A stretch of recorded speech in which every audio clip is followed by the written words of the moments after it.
রবীন্দ্রনাথ ঠাকুরের ছবি পোড়ানোর প্রতিবাদ দ্য বেঙ্গল ফাইলস ছবি সিনেমা হলগুলিতে মুক্তির দাবিতে শেওড়াফুলিতে পথ অবরোধ করে বিক্ষোভ বিজেপির। শেওড়াফুলি উদয়ন সিনেমা হলের সামনে অবরোধ করে বিজেপি সমর্থকরা। পুলিশ অবরোধকারীদের টেনে রাস্তা থেকে দেয়। মুখ্যমন্ত্রীর ছবি পুড়িয়ে প্রতিবাদ দেখায় বিজেপি কর্মী সমর্থকরা।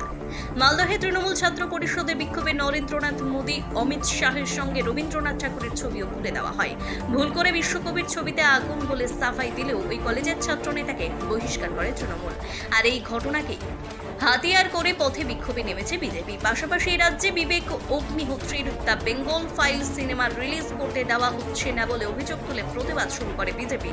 চাপদানি বিজেপি মন্ডল 4-এর পক্ষ থেকে এই প্রতিবাদ সংগঠিত হয়।